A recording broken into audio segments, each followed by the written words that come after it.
Success, সাফল্য।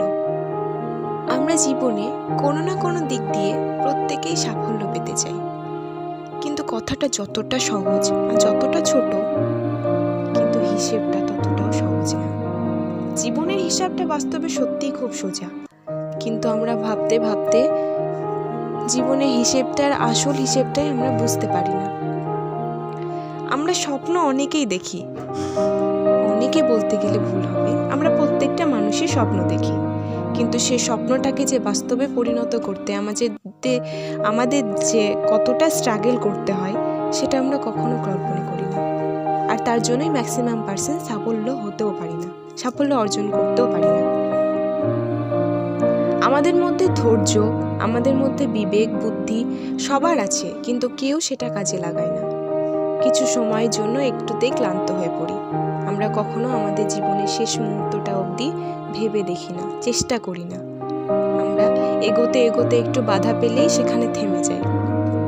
যদি ধৈর্য শিখতে হয় তাহলে একটা মাকড়সার থেকে শেখো, যদি জেদ শিখতে চাও তাহলে একটা সিংহের থেকে শেখো, যদি আপনজনকে ভালোবাসা শিখতে চাও তাহলে একটা পিঁপড়ের থেকে শেখো, আর যদি দায়িত্ব শিখতে চাও তাহলে একটা কাকের থেকে শেখো। এরা প্রত্যেকে কিন্তু মানুষের বুদ্ধি বিবেচনার থেকে অতি সামান্য, তবু এরা কতটা উন্নত। তাহলে আমরা কেন পারবো না? নিশ্চয়ই পারবো। আমাদের মধ্যে যদি সেই জেদ, সেই ইচ্ছেটা থাকে, তাহলে আমরা নিশ্চয়ই পারবো। বিল গেটস বলেছেন, বড় কিছু অর্জন করতে চাইলে অনেক কিছু তোমাকে হারাতে হবে, অনেক রকম ঝুঁকি নিতে হবে, তবেই তুমি কিন্তু বড় কিছু পাবে। তাই যতই ঝড়ঝাপটা আসুক না কেন, তুমি তোমার লক্ষ্যে ফিক্সড থাকো, তাহলে তোমাকে তোমার স্বপ্ন পূরণ করাতে কেউ আটকাতে পারবে না। বিজ্ঞানী টমাস আলভা এডিসন বলেছেন, হার মেনে নেওয়া আমাদের সবচেয়ে বড় দুর্বলতা। সফল হওয়ার সবচেয়ে সহজ উপায় হলো হার মেনে নেওয়ার আগে অন্তত আর একবার লাস্ট চেষ্টা করা। তাই জীবনের প্রত্যেকটা সময়, প্রত্যেকটা মুহূর্ত কখনোই থেমে থাকলে চলবে না। আমাদেরকে সবসময় সামনের দিকে এগিয়ে যেতে হবে, তবেই আমরা লক্ষ্য পূরণের কাছাকাছি গিয়ে পৌঁছাবো।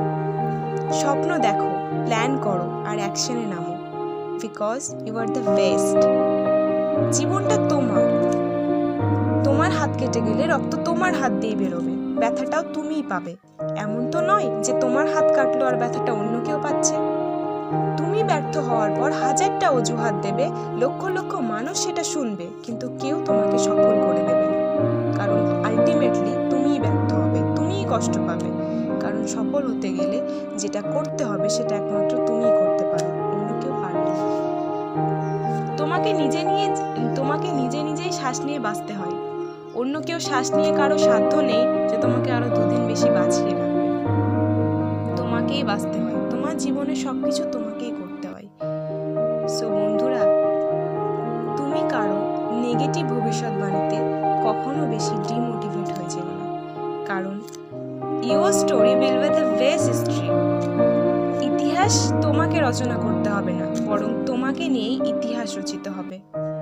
অন্যের খারাপ কথায় ভালো কথায় কান দিও না, কারণ মানুষের অভ্যাসই তাই তোমাকে নিয়ে খারাপ কিছু বলবে। তুমি যতই ভালো না করো কেন, তোমার ভালো গুণগান কেউ করবে না।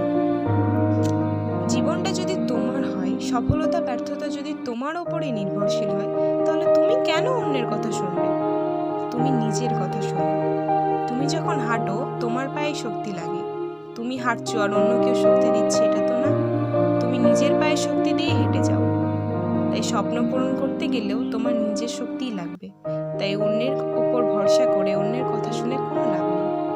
তুমি চাইলে তোমার স্ট্র্যাটেজি চেঞ্জ করো, তুমি চাইলে তোমার ওয়ে চেঞ্জ করো, তুমি চাইলে তোমার টেনশন, তোমার টপিক চেঞ্জ করো, বাট কখনো তোমার টার্গেটটাকে চেঞ্জ করো না, কারণ টার্গেট চেঞ্জ করলে তুমি কখনো হয়তো জিততে পারবে না। যিনি ক্লাসে টপার হন তার থেকে যদি আর একটু বেশি পরিশ্রম করো, নেক্সট ইয়ারে টপার কিন্তু তুমিই হতে পারবে। জীবনের হিসাবটা এখানে খুব সোজা, কিন্তু আমরা ভাবতে ভাবতে ক্লান্ত হয়ে পড়ি, আর জীবনে আঘাত পেতে পেতে আমরা থেমে যাই। একটা কথা সবসময় মনে রাখবে, তোমাকে নিয়ে সবাই যতই ঠাট্টা করুক, তোমাকে নিয়ে যতই হাসুক, তোমাকে যতই আঘাত করুক, যতই অবজ্ঞা করুক, তাতে যাতে তোমার কিছুই না হয়, তার তারা যেন তোমাকে থামাতে না পারে। তাহলে দেখবে তুমিই জিতবে, তোমাকে কেউ আটকাতে